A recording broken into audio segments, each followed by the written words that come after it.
ಸೂರ್ಯ ಹುಟ್ಟೋದು ಒಂದೇ ಅಲ್ಲ, ಆ ಸೂರ್ಯ ಪ್ರಕಾಶಮಾನವಾಗಿ ಪ್ರಜ್ವಲಿಸ್ತಾನೆ ಅಂತ ಹೇಳಕ್ ಬಯಸ್ತೀನಿ. ನಿಮ್ ಪ್ರಜ್ವಲನೂ ಅಷ್ಟೇ, ನಿಮ್ ಸೂರಜನೂ ಅಷ್ಟೇ. ಈ ಹಾಸನ ಜಿಲ್ಲೆ ಋಣ ತೀರ್ಸಂತ ಕೆಲಸನ ಮಾಡ್ತೀನಿ ಅಂತ ಹೇಳಕ್ ಬಯಸ್ತೀನಿ. ಇವತ್ತು ಕೆಲವು ಅಧಿಕಾರಿಗಳು, ಕೆಲವು ವಿರೋಧಿಗಳು ನಮ್ಮ ಕಾರ್ಯಕರ್ತನ ಯಾವ ರೀತಿ ತೊಂದರೆ ಕೊಡ್ತಾರೆ ನೋಡ್ತಾ ಇದೀವಿ ನಾವು. ಯಾವುದು ಶಾಶ್ವತ ಅಲ್ಲ, ಯಾವ ಸರ್ಕಾರನೂ ಶಾಶ್ವತ ಅಲ್ಲ. ಒಂದ್ ಹೇಳಕ್ ಇಷ್ಟಪಡ್ತೀನಿ, ನಾನು ನನ್ನಿಂದ ಮಾಡಿದ್ದು ನನ್ನಿಂದ ಅಂತ ಇವತ್ತು ಹೇಳಿದವರು ಹೋಗಿ ಸ್ಮಶಾನಕ್ಕೆ ಹೋಗಿ ಬನ್ನಿ ಸ್ವಾಮಿ, ಏನೇನಾಗಿದೆ, ಎಂತೆಂಥವ್ರಾಗಿದೆ, ಏನೇನಾಗಿದೆ ಅಂತ ಗೊತ್ತಾಗುತ್ತೆ ಅವ್ರ ಪರಿಸ್ಥಿತಿ. ನಾವು ಒಳ್ಳೆ ಕೆಲಸ ಮಾಡುವಂಥದ್ದು ಒಂದೇ ಉಳ್ಕೊಳ್ಳೋದು ಅಷ್ಟೇ ಈ ಭೂಮಿ ಮೇಲೆ.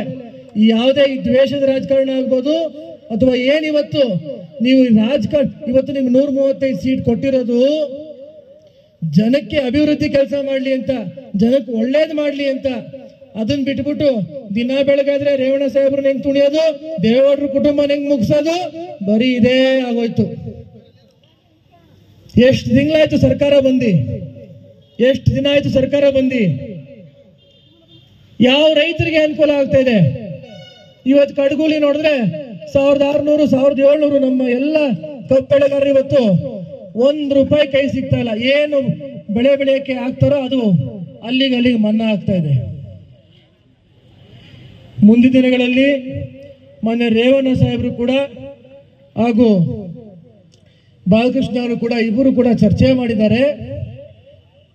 ಏನು ಒಂದು ಈ ಶುಗರ್ ಫ್ಯಾಕ್ಟರಿ ವಿಷಯವಾಗಿ ಆಗ್ಬೋದು ಅಥವಾ ನಮ್ಮ ಕಬ್ಬು ಬೆಳೆಗಾರರಿಗೆ ತೊಂದರೆ ಆಗ್ತಾ ಇದೆ, ಇವತ್ತು ನಮ್ಮ ಜನಸಾಮಾನ್ಯ ನಮ್ಮ ರೈತರಿಗೆ, ಆ ವಿಷಯವಾಗಿ ಒಂದು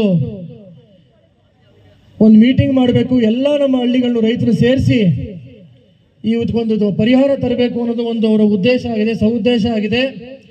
ನೀವೆಲ್ಲರೂ ಅವತ್ತಿನ ದಿನ ಹೆಚ್ಚಿನ ಸಂಖ್ಯೆ ಸೇರಬೇಕು.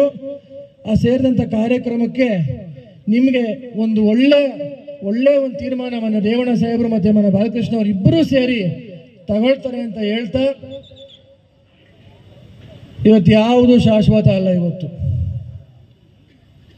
ಅದಕ್ಕೆ ನಾನು ಹೇಳಕ್ ಬಯಸ್ತೀನಿ, ಯಾರೇ ಪೊಲೀಸ್ ಅವರಾಗ್ಲಿ ಅಥವಾ ಯಾವುದೇ ಅಧಿಕಾರಿಗಳಾಗ್ಲಿ ಸ್ವಲ್ಪ ನ್ಯೂಟ್ರಲ್ ಮನೋಭಾವನೆ ಇಟ್ಕೊಂಡು ನೋಡಿ ಸ್ವಾಮಿ, ನಾನು 9-10 ವರ್ಷ ಆಯ್ತು ಇವತ್ತು ರಾಜಕಾರಣಕ್ಕೆ ಬಂದು.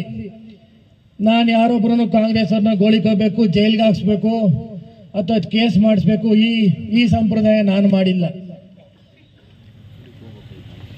ನಾನು ಹೇಳೋದಿಷ್ಟೇ, ಯಾವ ಸರ್ಕಾರನೂ ಶಾಶ್ವತ ಅಲ್ಲ, ಯಾವ ವ್ಯವಸ್ಥೆನೂ ಶಾಶ್ವತ ಅಲ್ಲ. ದಯಮಾಡಿ ಎಲ್ಲರಿಗೂ ನ್ಯೂಟ್ರಲ್ ಆಗಿ ಒಂದೇ ಒಂದು ಮನೋಭಾವ ಇಟ್ಕೊಂಡು ಅಧಿಕಾರಿಗಳು ಕೆಲಸ ಮಾಡಬೇಕು.